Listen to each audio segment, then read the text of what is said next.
मो अनुष्ठान साहित्य संसद आड़दा खैरा बालेश्वर तरफ बालेश्वर जिला खैरा ब्लॉक कोपारी एवं पड़ोसा पंचायत रे कबल बंटन कार्यक्रम अनुष्ठित हो जाइछि। अनुष्ठान सह संपादिका बीणापाणी जेना प्रस्ताव क्रमे प्रथमे कोपारी पंचायत कबर ग्रामर पथरपदा मिनी अंगनवाड़ी केन्द्र सम्मुखें वृद्ध वृद्धा कंबल और बिस्कुट बंटन करा जायथिला।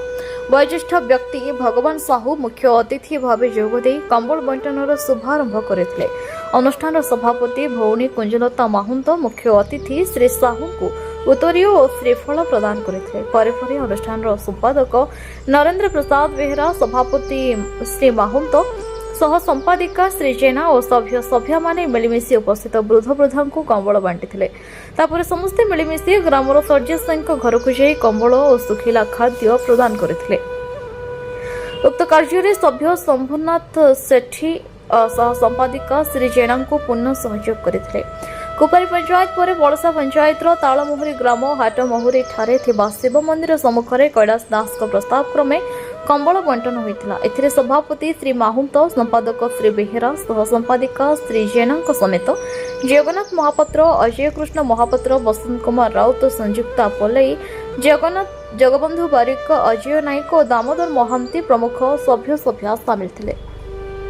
अनुष्ठान एभली समाजसेवा कार्यक्रम को संपृक्त अंचलवासी खूब प्रशंसा करने सहित आगक जारी रखा परामर्श देते।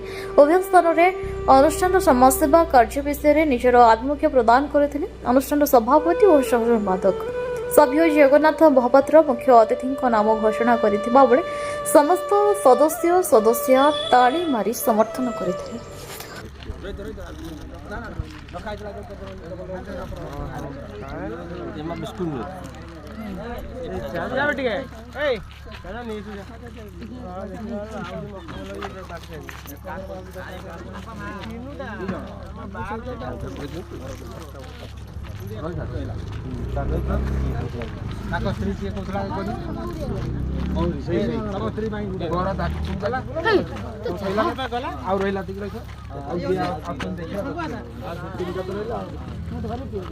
ना बेसी अच्छी ना आमको तो जिनस रहा तीन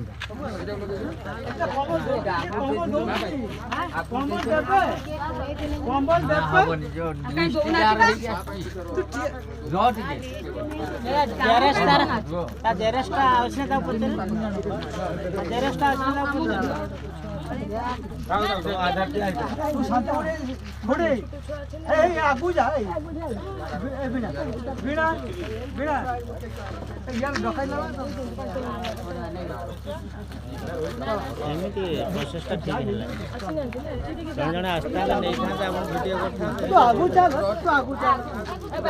प्रोसेसटा हला नहीं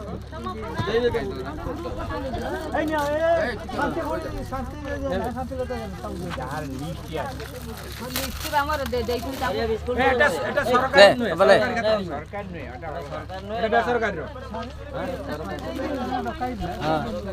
हां दे दो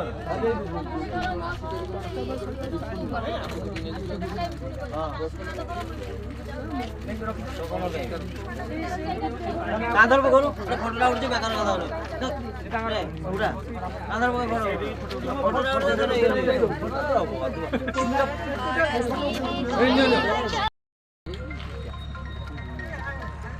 पेनटा छाड़ेला सीधा